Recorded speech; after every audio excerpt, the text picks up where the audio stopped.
আসসালামু আলাইকুম রহমতুল্লাহি অবরকাতুহু। সম্মানিত দর্শক, বিএনপি রাষ্ট্র ক্ষমতায় এসেছে মাত্র ১০০ দিন হলো। প্রধানমন্ত্রী হিসেবে তারেক রহমান এই অল্প সময়ের মধ্যে চমক সৃষ্টি করার জন্য নানা রকম কর্মকাণ্ড করে যাচ্ছেন। কিন্তু অবাক করার ব্যাপার হলো তিনি যা কিছুই করছেন, যা কিছু বলছেন, তার এবং তার যারা উপদেষ্টা সবার একটা ধারণা যায় এতে করে জনগণ খুব খুশি হবেন, জনগণ প্রশংসা করবে এবং সরকারের প্রতি সন্তুষ্ট থাকবে। কিন্তু প্রায় সব ক্ষেত্রে হিতে বিপরীত হয়ে যাচ্ছে। একটা, একটা করে বলব। কিন্তু তার আগে বলে নিই যে এই অল্প কয়েকদিনের মধ্যে সরকারের বিরুদ্ধে যে সকল ঘটনা ঘটে যাচ্ছে, এটা নজিরবিহীন। এই বাংলাদেশে ৩ মাসের এই সরকারের বিরুদ্ধে এতটা অনাস্থা, এতটা অস্থিরতা, এতটা অবিশ্বাস এবং প্রতিপক্ষ যারা আছে তারা ১ম দিন থেকে এই সরকারকে ব্যর্থ করার যে চক্রান্ত চালিয়ে যাচ্ছে, এটা একমাত্র খন্দকার মোশতাকের যে সরকার ছিল সেই সরকার ছাড়া অন্য কোনো সরকারের ক্ষেত্রে ঘটেনি। আমাদের দেশের সরকারকে সাধারণত একটা হানিমুন পিরিয়ড দেওয়া হয় ৬ মাসের জন্যে। যারাই এ যাবৎকালে ক্ষমতায় এসেছে ৬ মাস জনগণ চুপচাপ থেকেছে। ১ বছর পর ধীরে ধীরে তারা মুখ খোলার চেষ্টা করেছে। বঙ্গবন্ধু, জিয়াউর রহমান, এরশাদ, এরপরে যারাই ক্ষমতায় এসছে, ইভেন ১১র সময়, ইভেন ডক্টর মোহাম্মদ ইউনূস, সব ক্ষেত্রে কিন্তু জনগণ ৬ মাস কোনো কথা বলেনি আর ১ বছর ধৈর্য ধারণ করেছে। কিন্তু এবার যেটা হলো যে একেবারে ফ্রম দ্য ডে ওয়ান, ১ম দিন থেকে বিএনপি সরকারের সমালোচনা হচ্ছে, টিটকারি হচ্ছে, ঠাট্টা হচ্ছে, মশকরা হচ্ছে, ট্রল হচ্ছে। ক্ষেত্র বিশেষে নির্মম এবং নিষ্ঠুর বেইজ্জতিমূলক কর্মকাণ্ড ঘটে যাচ্ছে। সব কথা বলবো না, বাধা নেই, কিন্তু বলাটা ঠিক হবে না। সম্মানিত লোকের সম্মান প্রদর্শন করা বা সম্মান দেওয়া এটা উচিত। যারা দিচ্ছে না সেটা তাদের ব্যক্তিগত ব্যাপার। কিন্তু এই বিষয়গুলো আবার যদি ওই অসম্মানিতভাবে প্রচার করা হয়, ওই দায়-দায়িত্ব যারা প্রচার করেন তাদেরও কিছুটা থেকে যায়। এজন্য আসলে সব কথা বলা যাবে না। শিরোনামে যেটা বলছি যে সরকারের ১২টা বেজে যাচ্ছে। কেন ১২টা বেজে যাচ্ছে? ফ্রম দ্য ডে ওয়ান সরকারের বিরুদ্ধে যে চক্রান্তগুলো চলছে এটা রাজপথে কোনো দৃশ্যমান মিছিল নাই, মিটিং নেই। দৃশ্যমান কোনো বিপ্লব নেই, কোনো বিক্ষোভ বা নেতিবাচক কোনো চক্রান্ত নেই। কিন্তু যে সর্বনাশী কাণ্ডগুলো ঘটছে সেটা হলো একটা সাংস্কৃতিক বিপ্লব হয়ে যাচ্ছে। পাকিস্তান জমানা থেকে আমরা দেখেছি যে রাজপথ গরম করার আগে একটা সাংস্কৃতিক বিপ্লব হয়। সে বিপ্লবের একেবারে ১ম ধাপ ছবি আঁকে, কার্টুন আঁকে, যেটিকে আমরা এখন গ্রাফিতি বলি। এটি আপনাদের মনে আছে যে ইয়াহিয়া খানের গোলাম আজমের যে বিকৃত ছবিগুলো আঁকা হয়েছিল এবং তার প্রেক্ষিতে একটা ৬৯-এর গণ-অভ্যুত্থান হয়ে গিয়েছিল।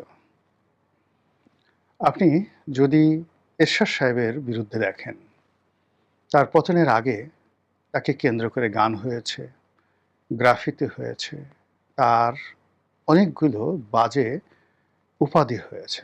তার মধ্যে একটা ছিল বিশ্ব বেহায়া, স্বৈরাচারী বিশ্ব বেহায়া, এবং তার অনেকগুলো বিকৃত কার্টুন তৈরি করা হয়েছিল।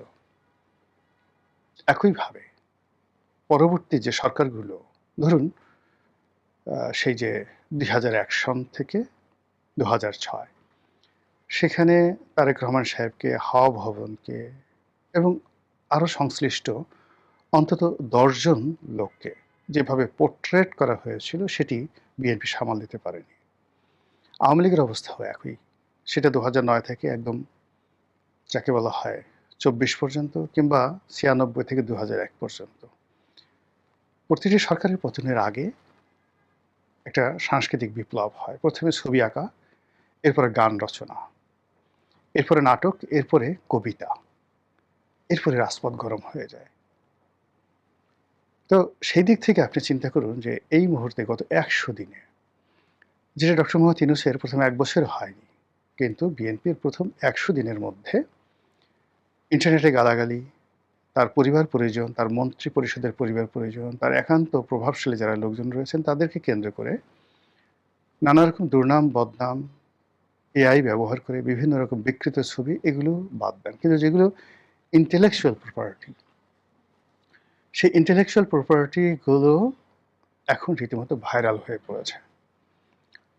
বিএনপির চাঁদাবাজি নিয়ে, এই আমলের হাম নিয়ে যে গানগুলো রচিত হয়েছে, বিএনপি যে কার্ড দিয়েছে, বিএনপি যে খাল কাটার কর্মসূচি গ্রহণ করেছে, বা এই যে তারেক রহমান সাহেব যে কাজগুলো জনগণের তুষ্টির জন্য করছেন, সেই কাজগুলোকে ট্রল করার জন্য যে সকল পুঁথি, যে সকল পুঁথি সাহিত্য, যে সকল কবিতা, যে সকল গীতি কবিতা, এই মানে বিভিন্ন মানুষে ভিডিও আকারে, অডিও আকারে যেভাবে মানে সামাজিক মাধ্যমে ছড়িয়ে দিয়েছে, এটি আনবিলিভেবল, কল্পনাই করা যায় না। যেমন ধরুন তাহেরির একটা জিকির আছে, সেই ডিজে জিকির, এই জিকিরকে নিয়ে অনেকগুলো মেয়ে ছেলে তারা নানাভাবে এটাকে ভাইরাল করেছে। বা দেখা গেল ওই যে হাফিজুর রহমান কুয়াকাটা, তার একটা বক্তব্য ছিল যে এই চুপ কর, কি একটা কথা যেন একটা ছোট বাচ্চা ছেলে বলে এসেছিল জয় বাংলা, তো এরকম ভাইরাল হয়ে গেছে। আরেকজন এই মুরব্বী উহু উহু উহু করে একটা বক্তব্য দিয়েছিল একজন, সেটাও ভাইরাল হয়ে গেছে। আরেকজন সেই ইসলামী বক্তা, সে বিড়ি টানার মানে যে দৃশ্য দেখিয়েছিল, তারপরে শেষে উহু উহু করে মানে নানা রকম বিকৃত যে জিনিসগুলো, এইগুলোর ফলে কি হলো যে দেখুন যে পুরো ওয়াজের যে ময়দান, এটার যেটা ভাব ছিল, গাম্ভীর্য ছিল, ইসলামী বক্তাদেরকে যেভাবে মানুষ সম্মান করত, মর্যাদা দিত, এখন পুরো যে যারাই আছেন এ জগতে, যদি কেউ বলেন আমি ওয়াজ করি, আমি ইসলামী বক্তা, আমি কোনো পীর, আমি কোনো মাশায়েখ, আমি কোনো মানে যাকে বলে হাদিস বিশারদ, কোরআন বিশারদ, এটা সে আগের জমানাতে মানুষের ভক্তি শ্রদ্ধা তো পাচ্ছে না। উল্টো এই যারা ভাইরাল হয়েছেন ওয়াজের বিভিন্ন বক্তব্যে, সেই ভাইরাল বক্তব্যের পর্যায়ে সবাইকে ফেলে দেওয়া হয়েছে। তো সেদিক থেকে ধরেন এই যে বিএনপিকে নিয়ে এখন যে সকল গান হচ্ছে, যে সকল নাচ হচ্ছে, যে সকল ছোট ছোট নাটিকা তৈরি হচ্ছে, যে সকল টিকটক তৈরি হচ্ছে, এবং বহু সংখ্যক মেয়েরা বিশেষ করে যে অমির রহমান পিয়ালের যে বায়োস্কোপ, এই বায়োস্কোপের যে পুরো ডায়ালগগুলো, এই ডায়ালগগুলোকে 10 সেকেন্ড, 15 সেকেন্ড, 20 সেকেন্ডে ভাগ ভাগ করে সুন্দরী সুন্দরী মেয়েরা, সুন্দর সুন্দর ছেলেরা, যারা খুবই দেখতে সুন্দর, প্রেজেন্টেবল, তারা যেভাবে অভিনয় করে ইন্টারনেটে ছেড়ে দিয়েছে, এটা বিএনপি বস্তা বস্তা বা টনকে টন স্বর্ণ দিয়েও এই দুর্নাম ঘোচাতে পারবে না। কিংবা ধরুন একেবারে কস্তুরী মৃগনাভি, হরিণের পেটে যে কস্তুরী তৈরি হয়, সেটা সুগন্ধ, আনবিলিভেবল সুগন্ধ, সেই সুগন্ধ যদি ছড়িয়ে দেওয়া হয়, তবুও এই যে বিএনপির বিরুদ্ধে যে ন্যারেটিভগুলো তৈরি হয়েছে, সেই ন্যারেটিভগুলো যাবে না। বরং এগুলোকে উপলক্ষ করে খুব দ্রুত রাজপথ উত্তপ্ত হয়ে উঠবে। এগুলোকে কেন্দ্র করে বিএনপির মন্ত্রী এমপিদের যে সম্মান মর্যাদা, এগুলো থাকবে না, বরং রাজপথে তাদেরকে অপমান করবে সবাই। সাম্প্রতিক সময় আপনি দেখেন জামাতের একজন সংসদ সদস্য, বিএনপির অন্যতম একজন শীর্ষ নেতা এবং খুবই সম্মানিত একজন নেতা, জনাব শামসুজ্জামান দুদু, প্রকাশ্য টেলিভিশনে ৭১ নিয়ে যে উদ্যত মন্তব্য করেছে, যেভাবে দুদু সাহেবকে গালাগাল দিয়েছে, যেভাবে দুদু সাহেবকে উত্তেজিত করেছে, এই যে সাহস, এই যে শক্তি, এটা এসেছে মূলত এই যে সমসাময়িক অবস্থার প্রেক্ষিতে বিএনপিকে নিয়ে যে ট্রল হচ্ছে, বিএনপির বিরুদ্ধে যে সাংস্কৃতিক বিপ্লব শুরু হয়ে গেছে, তার প্রেক্ষিতে বিএনপিকে পাত্তা দেওয়া, বিএনপিকে সম্মান করা, আর বিশেষ করে যে সকল নেতাদেরকে বিএনপি তুচ্ছ-তাচ্ছিল্য করেছে, যাদেরকে কোনো পদ পদবি দেয়নি, অথচ এরাই এখন টেলিভিশনে এসে বিএনপির পক্ষে কথা বলছে। বিএনপির কোনো মন্ত্রী বা এমপি যারা আছেন, তারা কেউ কিন্তু এখন আর টেলিভিশন টকশোতে এসে, পত্রপত্রিকা এসে, মিডিয়াতে এসে দলকে রিপ্রেজেন্ট করবে, সরকারকে রিপ্রেজেন্ট করবে এবং জনগণ তাদের কথা শুনবে, এরকম একজন সিঙ্গেল লোক নেই। বাইরে যারা আছেন, ৪-৫ জন যারা লোকজন আছেন তারা টেলিভিশনে এসে কথা বলেন। তাদের মধ্যে ধরেন আসাদুজ্জামান রিপন, শামসুজ্জামান দুদু, তারা এখনো পর্যন্ত জনপ্রিয় তাদের বক্তব্যগুলো। কিন্তু সমস্যা হলো যে সব লোকজন বলে যে, "আরে এদের কোনো গুরুত্বই তো নেই। তারেক রহমান সাহেব তাকে জিজ্ঞাসা করে না। কোনো পদ নাই, পদবি নাই। ঘুরে বেড়াচ্ছে, টকশো করে খায়।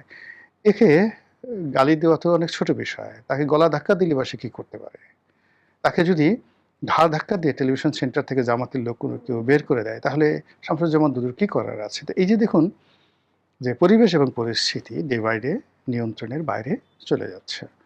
আওয়ামী লীগ অনেক আগে থেকেই আমি বলেছি, আওয়ামী লীগ এবং জামাত এই দুটো রাজনৈতিক দল খুবই সিস্টেমেটিক এবং তারা মানে সংগঠন ঠিক রেখে, তারপরে নেতাকর্মীদেরকে উদ্বুদ্ধ করে, যেভাবে রাজপথ উত্তপ্ত করতে পারে, একইভাবে তারা গল্প, কবিতা, উপন্যাস লিখতে পারে। তাদের লেখক আছে, তাদের কথক আছে, তাদের সাহিত্যিক আছে, আরও অনেক কিছু আছে এবং সবকিছু দিয়ে একেবারে সেই বাসর রাতে বিড়াল মারার মতো করে বিএনপি যারা প্রতিপক্ষ তারা যেভাবে একের পর এক ন্যারেটিভ তৈরি করে ফেলেছে, এই ন্যারেটিভ থেকে যে কিভাবে বিএনপি বের হবে অন্তত আমার মাথায় এটা ঢুকছে না। মহান আল্লাহ আমাদের সবাইকে হেদায়েত দান করুন এবং হেফাজত করুন। আসসালামু আলাইকুম ওয়া রাহমাতুল্লাহি ওয়া বারাকাতুহু।